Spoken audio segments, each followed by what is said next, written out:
contemplar y pensar en tu gran amor para con nosotros. Encontramos, Señor, que estamos faltos,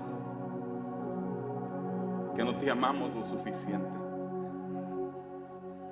pero queremos expresar nuestro amor hacia ti. Queremos darte a ti gloria, Señor, por quien tú eres.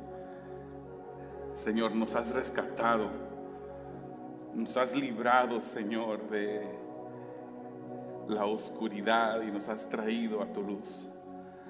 Te damos gracias, Señor, por ser ese Dios bondadoso, Padre. Y mientras estamos, Señor, adorándote, Padre, que nuestra adoración sea genuina, Padre, cada día más. Que nuestro amor sea más profundo cada día. Y que podamos, Señor, a través de nuestras vidas darte gloria y honra a ti, Señor, en todo momento. Padre, estamos delante de ti, Señor. Y mientras expondremos tu palabra, Señor, ayúdanos, Padre. Faltos somos, pero tú eres suficiente, Señor. Y seas tú hablando, Padre, en esta tarea, Señor, que es de mucho temor y mucha reverencia, porque hablamos, Señor, tu palabra de parte de ti y delante de ti, Señor. Así es que sea tu nombre honrado, Señor, y tu nombre sea glorificado en esta noche, en el nombre de Jesús. Amén. Hermanos, pueden tomar sus asientos en esta noche. Que el Señor les bendiga. Pueden salir los jóvenes a su clase. Los jóvenes de los grados 6 al 10 pueden salir a su clase en este momento. Y ahí, mientras que van saliendo ellos, pueden estar abriendo su Biblia en el libro de Primera de Juan.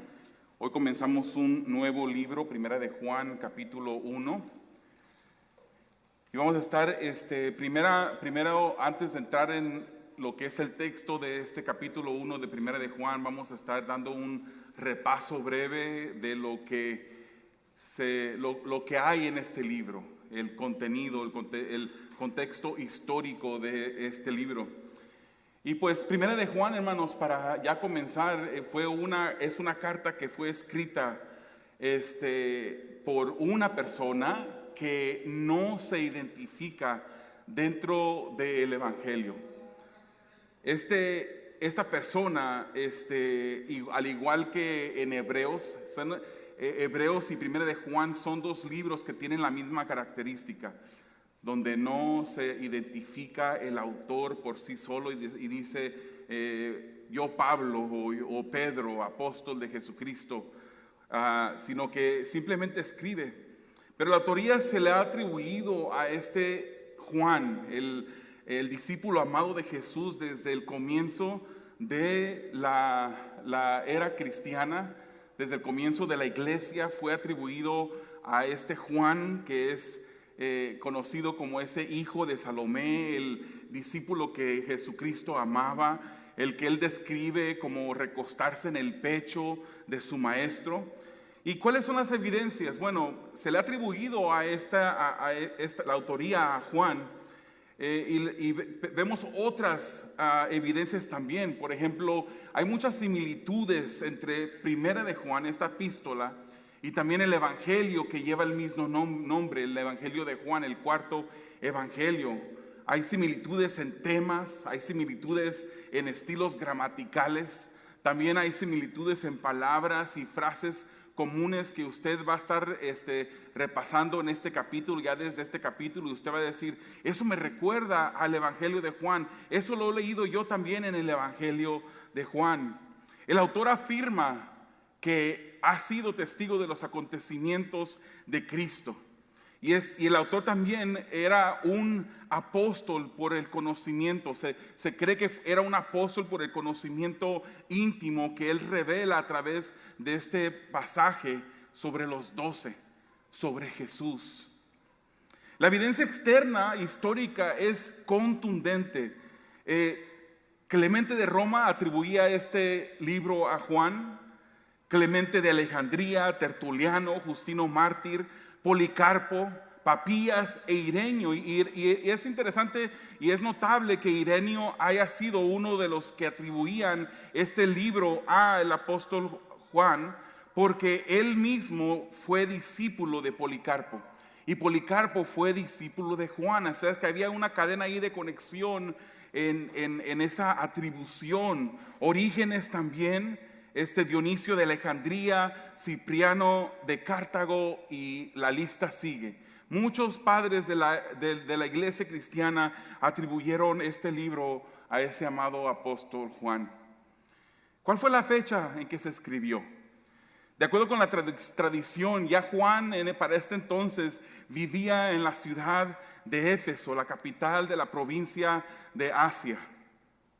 Allí, en esa provincia, se cree que él escribió el Evangelio de Juan alrededor o entre el 80 y el 90 después de Cristo. Es un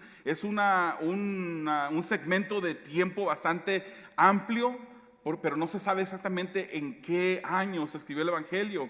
Pero las tres epístolas, porque sabemos que primera, segunda y tercera de Juan están allí al final de su Nuevo Testamento. Esas tres epístolas fueron escritas alrededor del 90 al 95 después de Cristo. Si usted está estudiando con los estudios de fe, esperanza y amor, usted puede que allí encuentre una variación un poquito diferente en años. Quizás le cortan unos 2 años antes, le agregan un año después, pero eso es más o menos la era y el tiempo en la que se escribió, de acuerdo a la mayoría de los comentaristas que yo pude examinar. Para ese tiempo ya Juan repasaba los 80 años, era un anciano ya en la fe, un anciano en edad también. Aún así, hermanos, a pesar de la edad avanzada de Juan el apóstol, el celo que él tenía por defender la verdad seguía ardiendo. Y eso es algo que con el pasar del tiempo no debe de disminuir en nosotros. Debemos de defender lo que es la verdad. Juan vivió hasta la época del emperador Trajano, que él reinó entre el 98 y el 117 después de Cristo, y fue desterrado a la isla de Patmos, donde también escribió el Apocalipsis entre el 94 y el 96 después de Cristo. ¿Qué estaba pasando?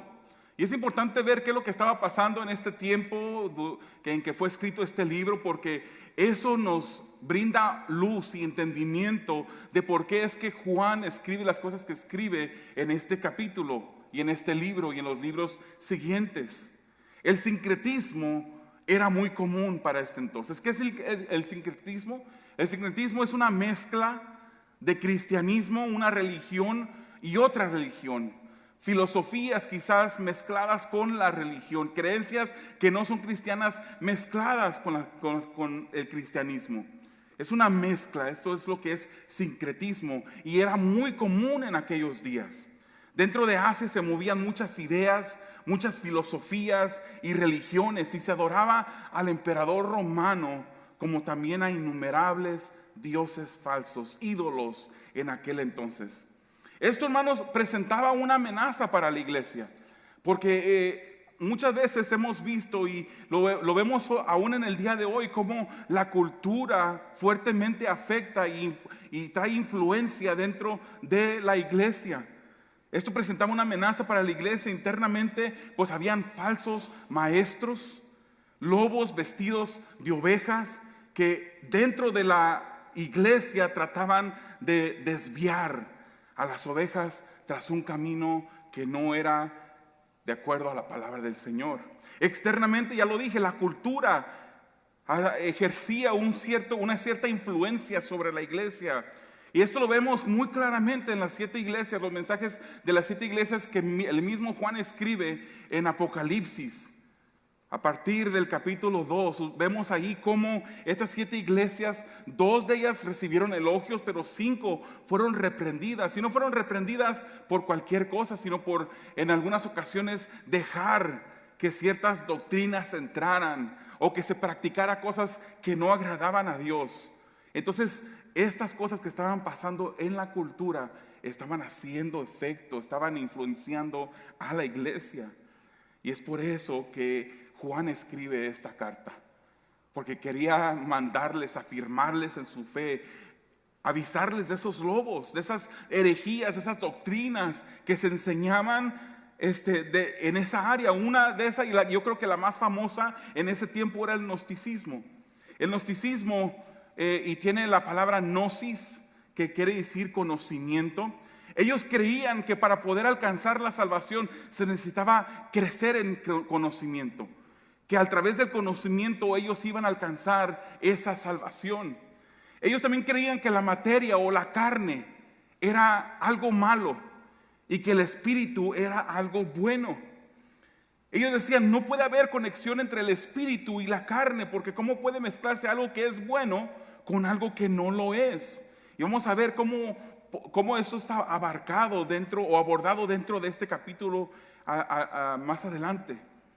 Entonces, como ellos decían que la materia era mala, ellos daban por hecho pues de que la carne iba a pecar, que era algo inevitable, incluso hasta bienvenido dentro del contexto de la materia. Más bien el pecado estaba ahí para que ellos lo pudieran disfrutar. Vamos a estar puestos de pie, por favor, y ahí con su Biblia abierta en 1 de Juan, capítulo 1. Vamos a leer los primeros 4 versículos de este capítulo. Y lee así de esta manera. ¿Por qué no? Son solamente 4 versículos, lo podemos leer todos juntos al unísono, esperándonos todos los unos a los otros, amén.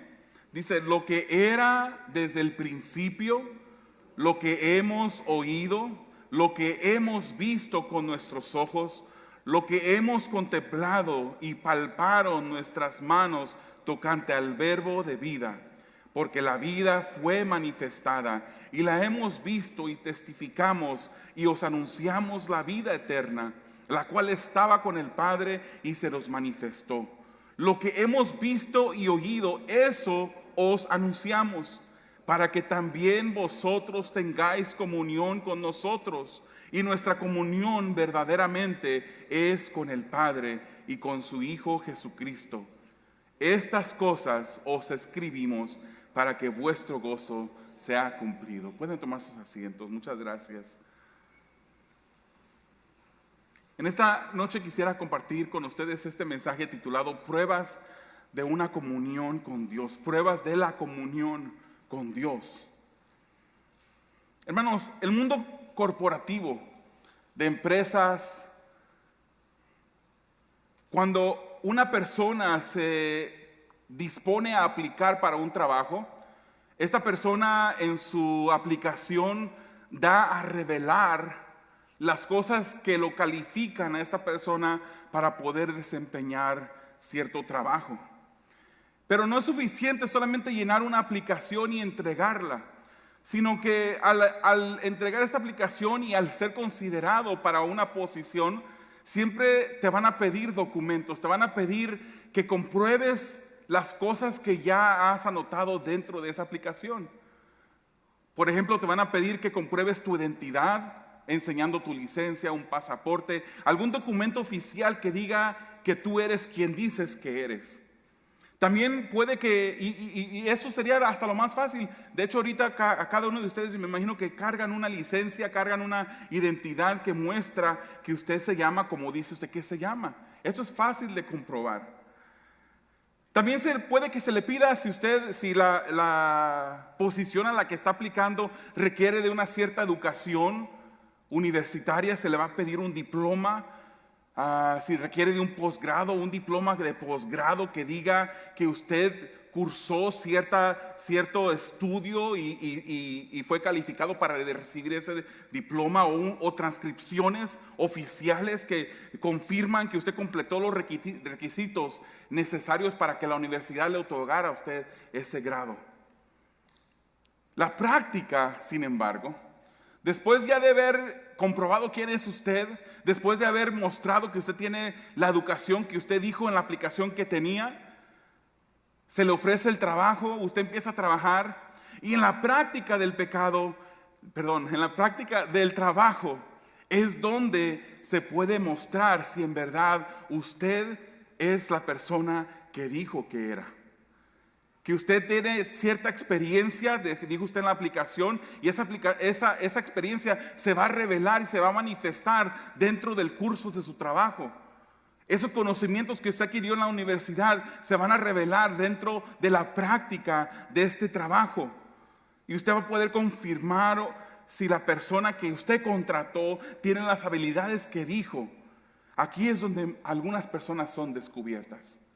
Porque dijeron que tenían ciertas habilidades, ciertas experiencias, ciertos diplomas que después se ponen a cuestionar, en cuestión, porque no pareciera que esa persona tiene esas calificaciones. Conocemos de muchas escándalos que han sucedido, porque hay personas que incluso en ciertos países, incluso en todo lugar más bien, han comprado un posgrado, un certificado que dicen que ellos completaron una universidad que en realidad no la completaron. Entonces, se pueden decir muchas cosas, hermanos. Se pueden decir muchas cosas, pero la verdad siempre sale a la luz. Ha habido personas que falsifican posgrados, identidades, pero en la práctica se evidencia su mentira. Hay muchos que dicen ser cristianos y usan la palabra de Dios, la Biblia, como una identidad. Usted puede ir caminando en la calle y traen esa Biblia con ellos y dice, ay, se parece como que es cristiano. Usan una Biblia como identidad, pero la práctica siempre va a revelar que si esa persona es cristiana o no. Es la práctica. Si tenemos comunión con Dios, las pruebas serán evidentes. Si tenemos esa comunión. Hemos leído los primeros 4 versículos y aquí es donde vemos el testimonio sobre Cristo. En estos versículos que leímos vemos ese testimonio de ese anciano apóstol Juan que habla sobre su experiencia. Y vemos a través de estos 4 versículos que fuera de Jesucristo no puede haber comunión con Dios. No puede haber un compañerismo con Dios. En una ocasión se le preguntó a un pastor que es famosísimo. Casi seguro que muchos de ustedes han visto sus videos. Quizás aún han tenido un libro que vieron en alguna biblioteca y dijo, wow, yo puedo ser campeón. Tienen esos títulos muy llamativos, como que le dicen, yo quiero eso que dice la portada de ese libro. Y una vez se le preguntó, ¿puede un musulmán ser salvo? Un pastor, hermanos, un llamado pastor, con una iglesia grandísima, la más grande de aquí de Estados Unidos, con una sonrisa de $1 millón, que usted lo mira sonriendo y es contagiosa esa sonrisa. Uno dice, wow, qué buen personaje es este. Pero se le preguntó a este pastor, ¿puede un musulmán ser salvo? Estaba siendo entrevistado en un programa nacional que se miraba en toda la nación. Y este pastor contestó, bueno, pues hay personas de buen corazón. Cuando yo estaba joven, yo fui con mi papá a cierto país del mundo y ellos no practican el cristianismo, pero son buenas personas y puedes ver a Dios en ellos. Sin Jesucristo no puede haber comunión con Dios. Y este pastor tenía y debía y tenía esa responsabilidad de contestar de una manera directa. Cristo es la fuente del compañerismo con Dios. El apóstol Juan cita a Jesús en el capítulo 14 de su evangelio. Y Jesús dijo, yo soy el camino, yo soy la vida. Yo soy la verdad. Y dice y agrega, nadie puede llegar al Padre, nadie puede tener comunión, nadie puede tener compañerismo con ese Padre celestial, sino es a través de mí, lo dijo Jesús. Es necesario tener a Jesucristo para poder llegar a un compañerismo con Dios. Juan también quería recordarles a sus lectores de esta carta de Primera de Juan que estas verdades. Pero también quería afirmar que él escribe lo que él mismo experimentó. Imagínense que yo le diga a usted, hermano, usted ha perdido su trabajo, pero tenga fe que el Señor le va a traer un trabajo. Le falta, no tiene nada en la cocina, no tiene nada en el refrigerador, pero tenga fe que Dios lo va a hacer.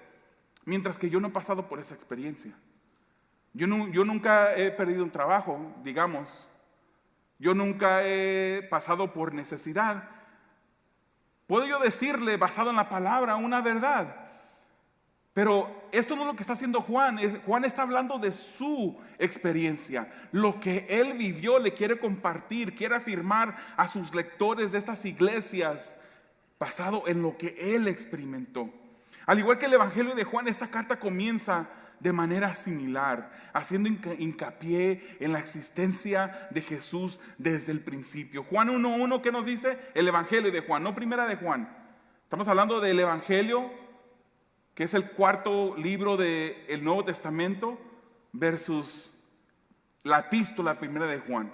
Pero ¿qué es lo que dice Juan, el Evangelio de Juan, capítulo 1:1? En el principio era el Verbo, y el Verbo era con Dios, y el Verbo era Dios. Y aquí en primera de Juan, ahora en la epístola, él dice lo que era desde el principio. Y ya que leímos, nos damos cuenta que está hablando de este mismo Verbo. Eso también nos habla de una inmutabilidad del Hijo, de esa segunda persona de la Trinidad, el cual no puede cambiar, no cambia. El Hijo de Dios existió desde la eternidad pasada, siendo Él mismo Dios. Y Juan asevera haberle presenciado. Él dice, yo estuve ahí con Él. Usa de diferentes elementos sensoriales, no solamente la vista, sino también el oír, la habilidad de poder palpar, para describir su experiencia, la experiencia que Él vivió con el Maestro. No fue un simple sueño. No fue solamente una visión la que él tuvo. Juan escribe lo que él escuchó, lo que él vio, lo que él pudo contemplar. Y contemplar nos habla de ese mirar a alguien, ver a alguien con detenimiento. ¿Se recuerda cuando usted miró a su esposa por primera vez? Y se detuvo el tiempo. Bueno,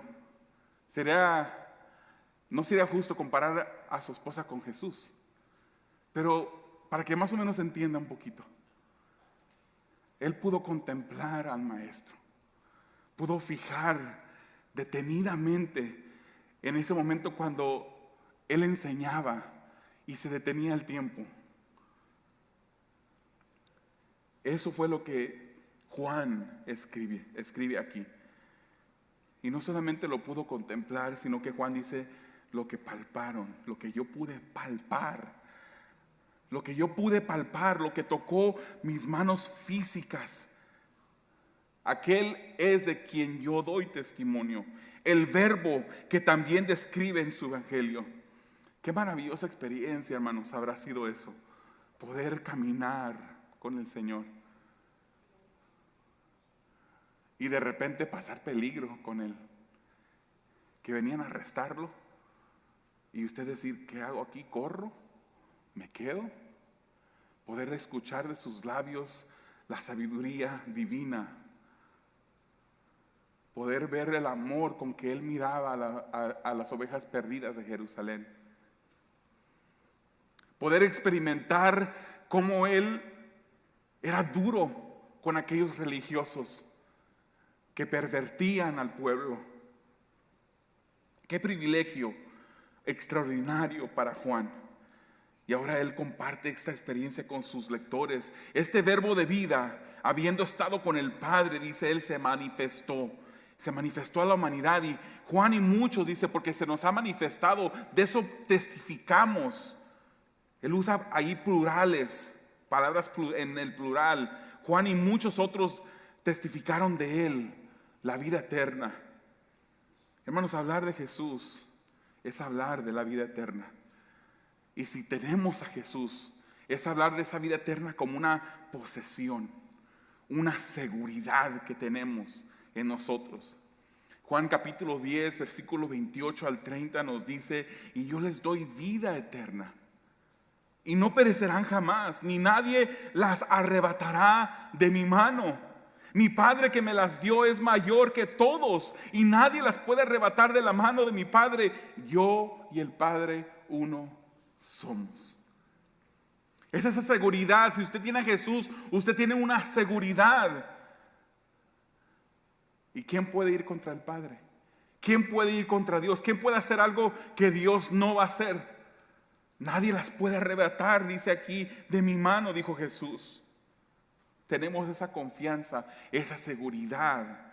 Juan 17:3 nos dice: y esta es la vida eterna, que te conozcan a ti, el único Dios verdadero, y a Jesucristo, a quien has enviado. Si tú tienes vida eterna, tú has conocido a ese único Dios verdadero. Y 1 de Juan 5:13 nos dice: estas cosas os he escrito a vosotros que creéis en el nombre del Hijo de Dios, para que sepáis que tenéis vida eterna, y para que creáis en el nombre del Hijo de Dios. Jesucristo es la base de esa comunión con Dios.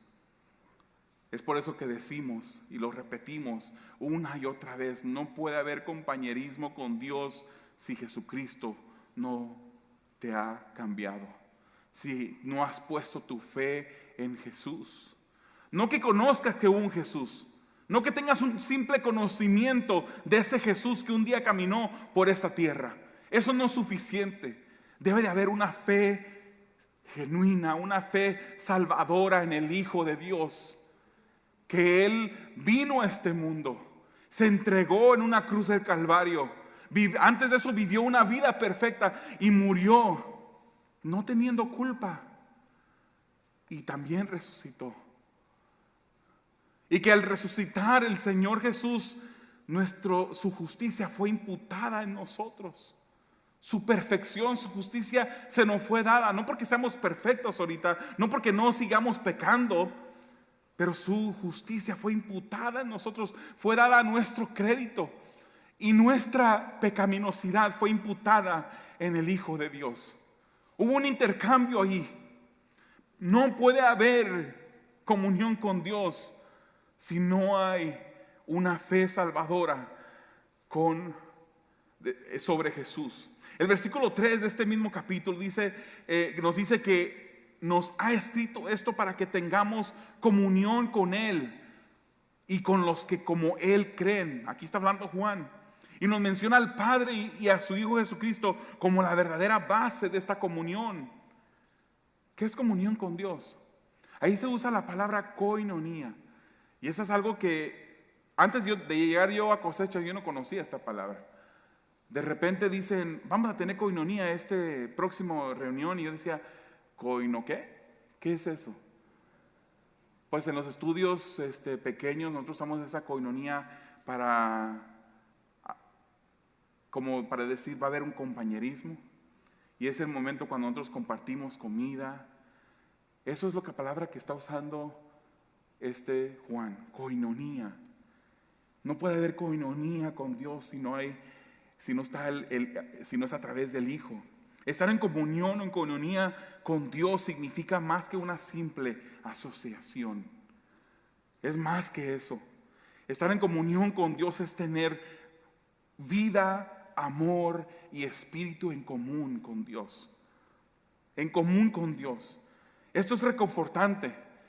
Y esto es increíble. Casi cuando nos ponemos a pensar, no podemos concebir cómo es que esto puede ser posible. Pero eso es lo que la palabra nos dice. Eso es lo que la palabra nos dice. Y Él por eso dice: yo les escribo esto para que vuestro gozo sea completo, sea cumplido.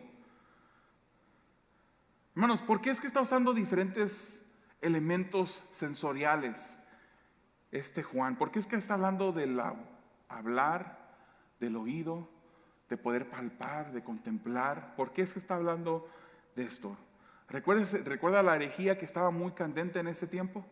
El gnosticismo. Los gnósticos, le repito, ellos creían que para poder llegar a ser salvos se necesitaba adquirir conocimiento. Decían ellos que tenían un conocimiento divino más elevado, que era solamente reservado para los élites cristianos, aquellos que habían llegado a la cúspide.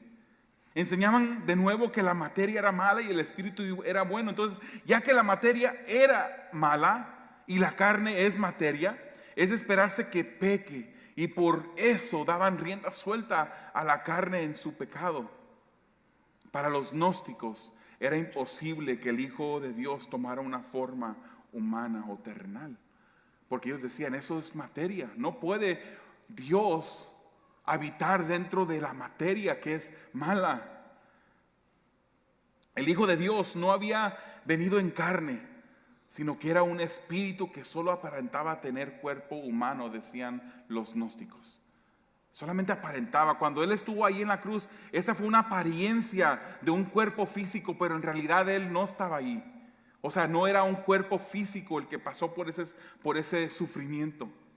Pero Juan dice, y parafraseamos un poquito aquí, yo escuché sus palabras,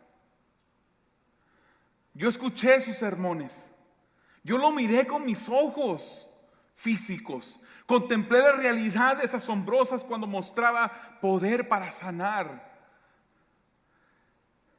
cuando perdonaba al pecador, cuando otorgaba vida eterna. De hecho, pude contemplarlo, su poder sobre la muerte, cuando vi a mi Señor resucitar. Yo lo vi, yo lo contemplé, yo pasé, yo experimenté, yo lo pude tocar, yo lo pude palpar. Eso no puede ser un espíritu. Entonces, esta herejía se quería infiltrar dentro de la iglesia y Juan dice, no, esto fue algo real. Fue un suceso, fue un cuerpo que Jesucristo, el Dios eterno, tomó. Y él estuvo aquí. Yo lo vi. Y Juan mismo en el Evangelio, en el capítulo 1, versículo 14 dice, y aquel verbo fue hecho carne y habitó entre nosotros y vimos su gloria como del unigénito del Padre, lleno de gracia y de verdad. Lleno de gracia y de verdad. Ese verbo fue hecho carne. Aquí no hay duda, es carne. Fue hecho carne. Y la misma palabra que usa en este capítulo de Primera de Juan, también se usa en Lucas 24:39. Mirad mis ojos y mis pies. Le estaba hablando Jesús. Que yo mismo soy. Palpad y ved. Porque un espíritu no tiene carne ni huesos, como veis que yo tengo. Jesucristo mismo dijo, este es un cuerpo físico, tócame. Con Tomás, en Juan versículo 20, versículo 27, luego dijo a Tomás, pon aquí tu dedo y mira mis manos. Y acerca tu mano y métela en mi costado y no seáis incrédulos sino creyente. Le dijo a él. ¿Se recuerda lo que pasó ahí? Un domingo el Señor apareció a sus discípulos, pero no estaba Tomás presente. No estaba. Y cuando llega, después de haber sido Jesús, llega Tomás y le dicen, el Maestro ha estado con nosotros. Recuerde que era después de haber muerto y quizás en sus corazones había una preocupación. ¿Será que lo que dijo era verdad? ¿Será que iba a resucitar? ¿Será que de verdad iba a resucitar? Y le dijeron a Tomás, hemos visto al Maestro, ha estado aquí presente con nosotros. Pero ¿qué fue lo que dijo Tomás? Si estos ojos no lo ven, me estás echando un cuento. Yo no puedo creer. Una semana después volvió a aparecer Jesús. Y esta vez estaba Tomás presente. Y cuando lo mira a Jesús, le dice Jesús a Tomás estas palabras, pon aquí tus dedos y mira mis manos horadadas por los clavos y acerca tu mano y métela en mi costado y no seas incrédulo sino creyente. A partir de ese momento la fe de Tomás creció y él pudo decir, oh mi Señor y mi Dios.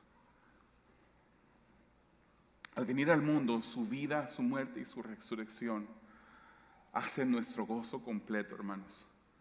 No tendríamos gozo si no es por Jesús. No podríamos tener esa comunión con Dios si no fuera por Jesús.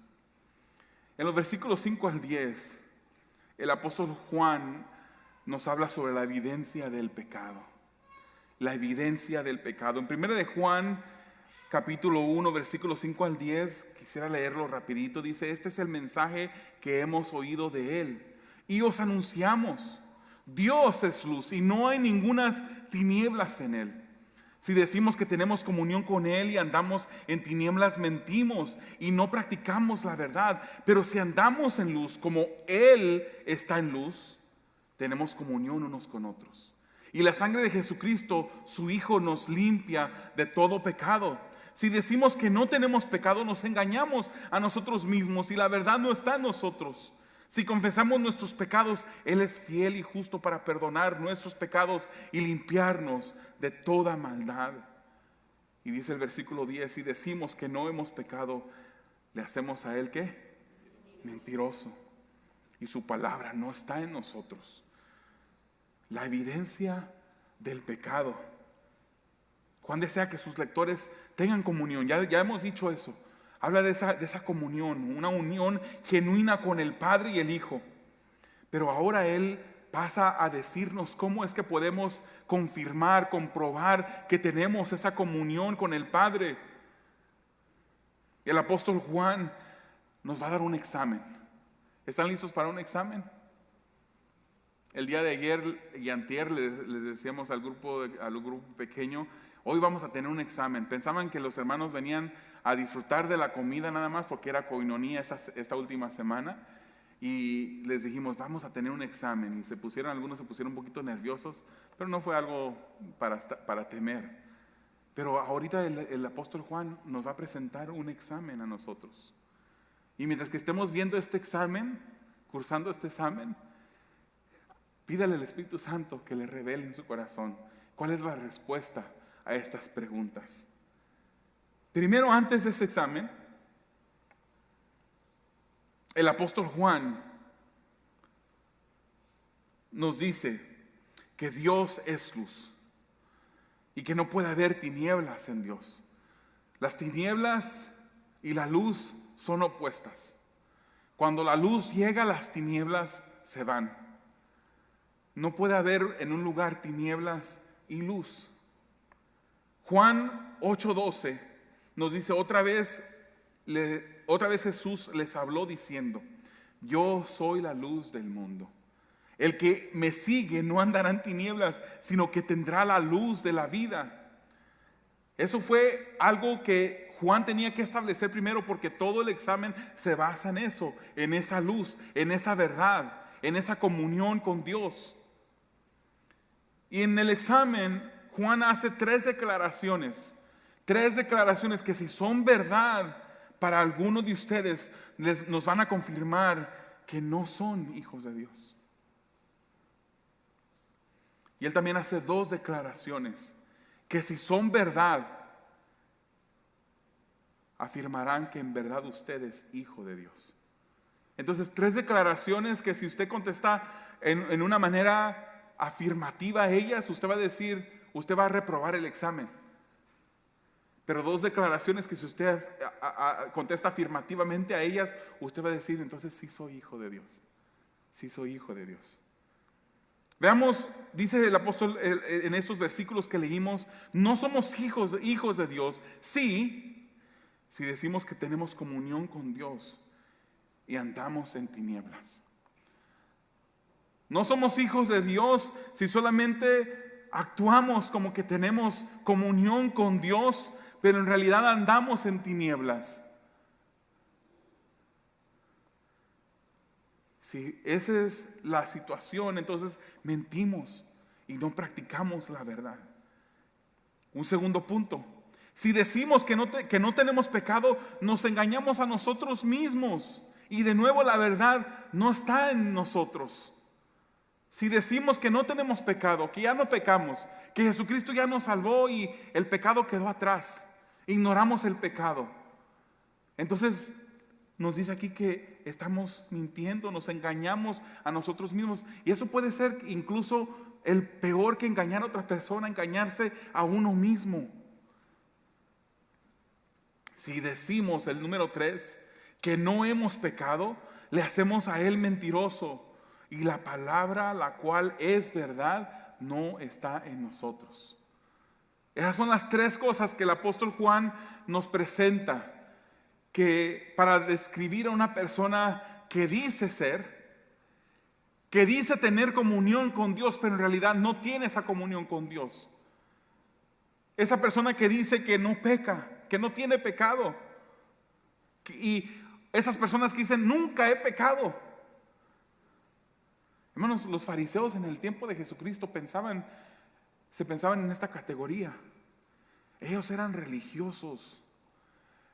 Ellos eran personas que se paraban a la mitad de la calle a orar para que la gente viera su justicia, para que la gente los dijera y los admirara, dijera, wow, mira ese fariseo, cómo ora, cómo es, cómo tiene esa comunión con Dios. En cada una de estas características, hermanos, de estas 3 cosas,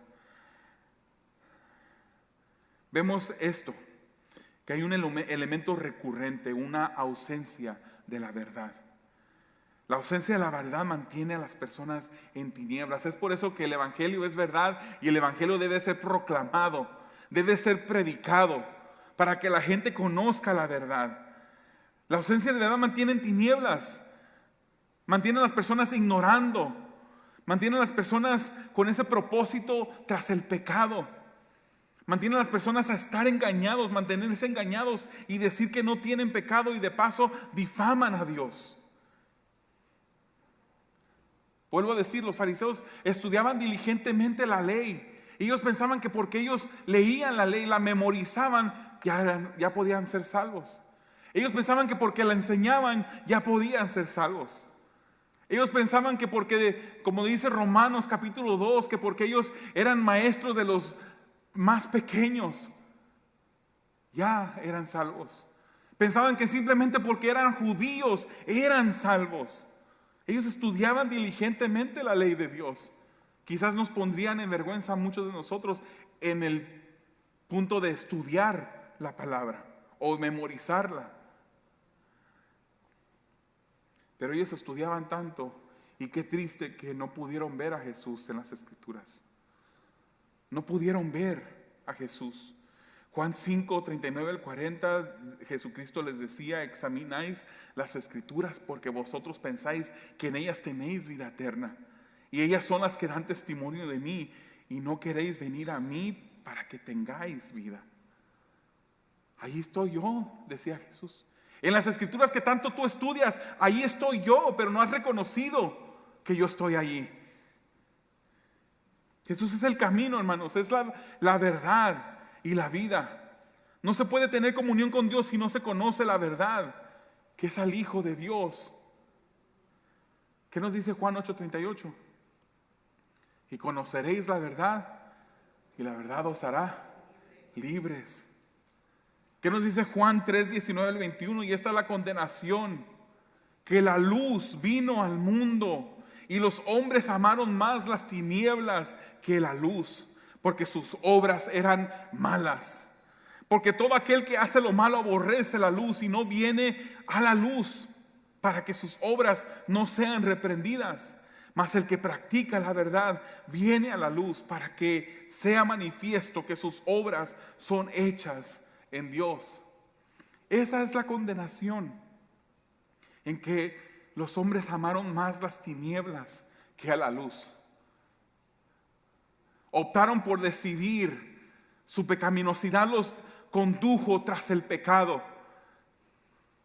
Hermanos, muchas veces nosotros pedimos justicia a Dios y clamamos justicia a Dios, pero si el Señor nos diera justicia en verdad, nos mandaría a todos al infierno, porque hemos pecado, porque la paga del pecado es muerte.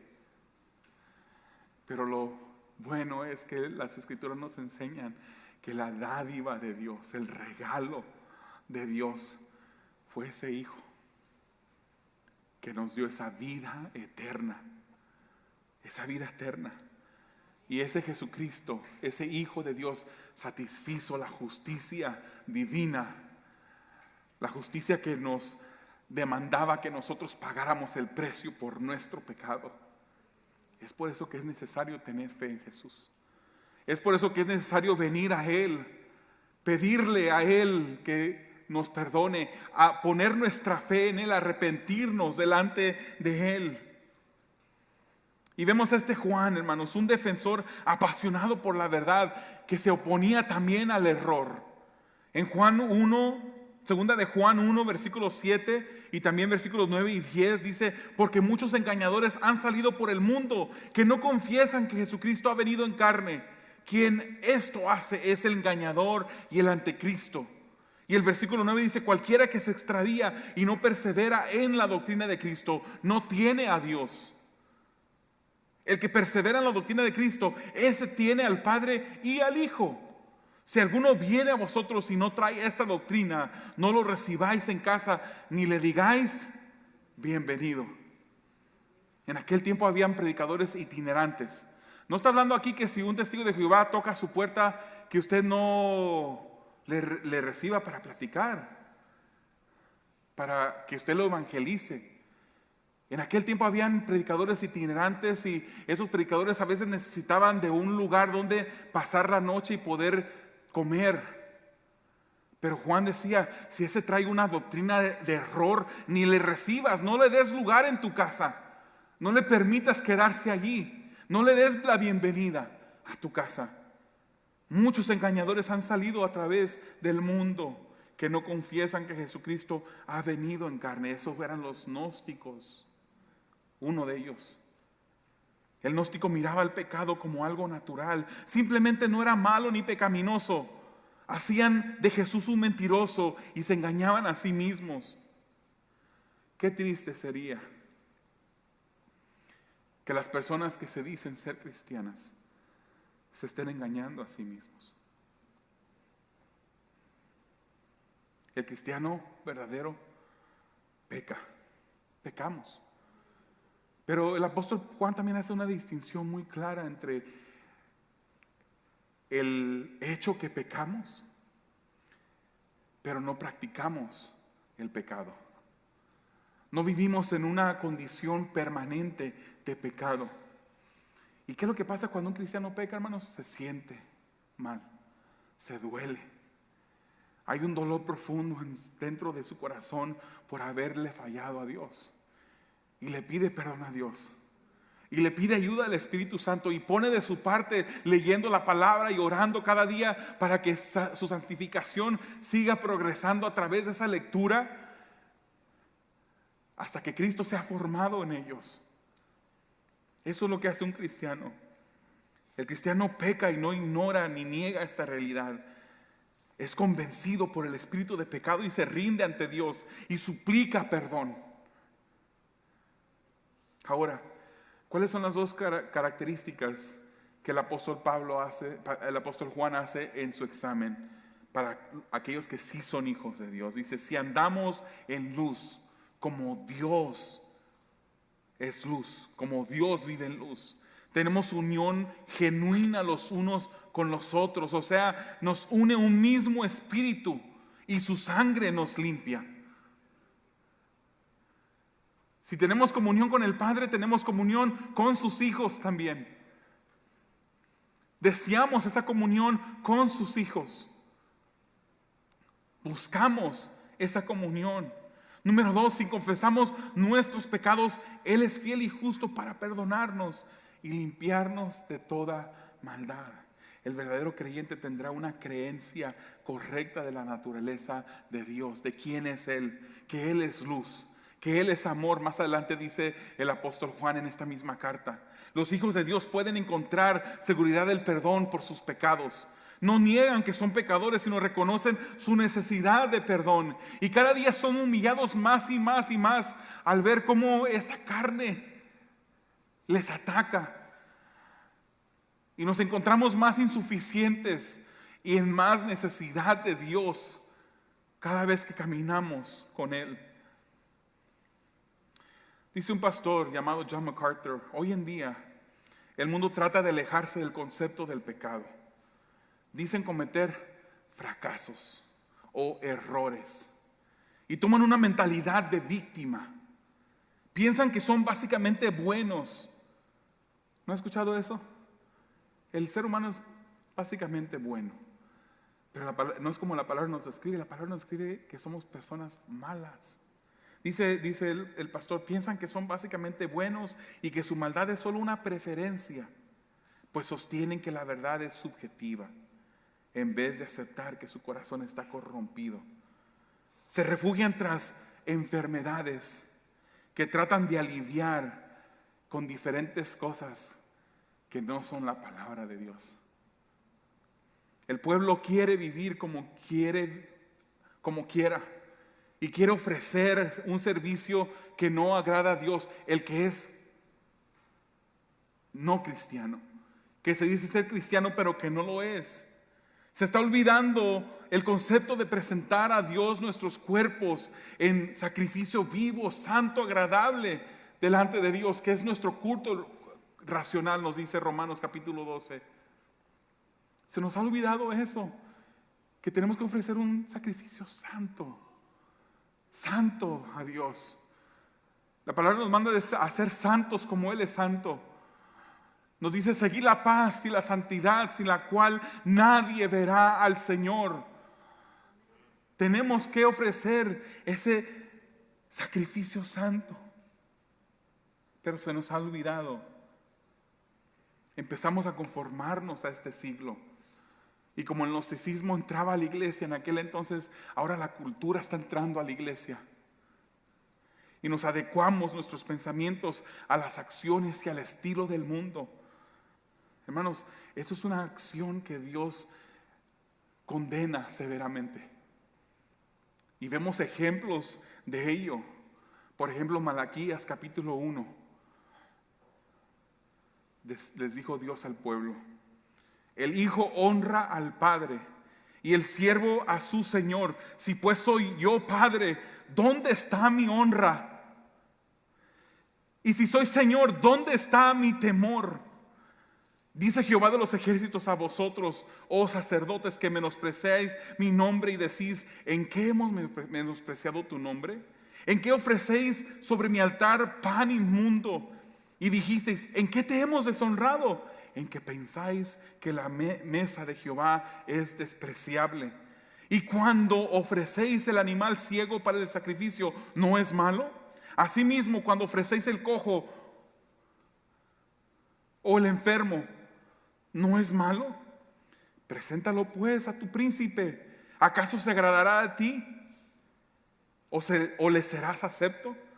Dice Jehová de los ejércitos. La desobediencia de parte del pueblo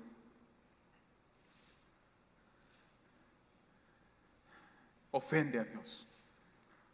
Y Juan aquí nos dice que el confesar nuestros pecados, que al hacerlo nosotros podemos recibir de Dios ese perdón. Al predicar el evangelio predicamos de un Dios que demanda fe y arrepentimiento y anuncia la oportunidad de misericordia y perdón de Dios.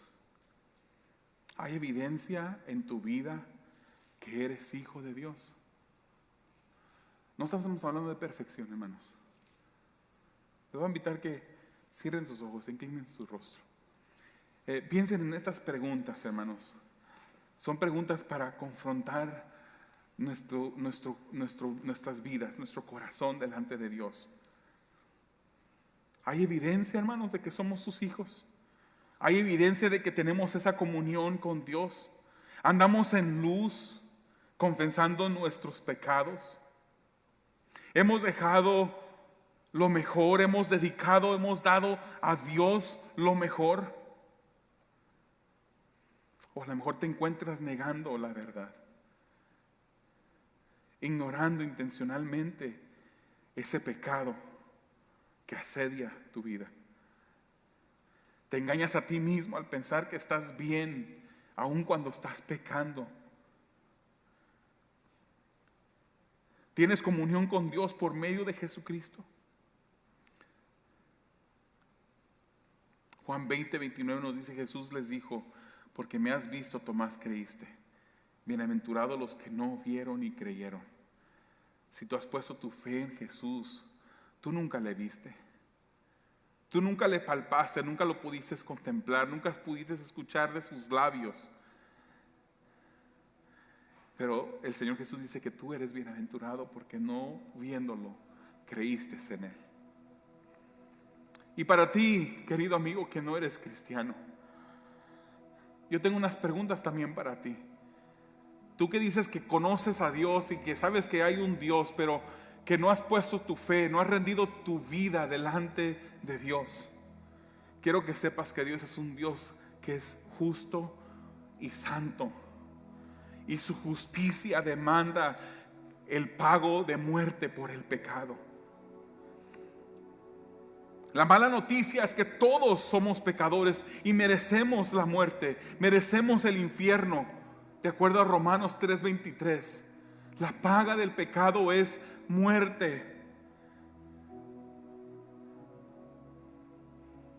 Esa es una mala noticia para ti. Y te tengo que decir esa verdad, esa mala noticia.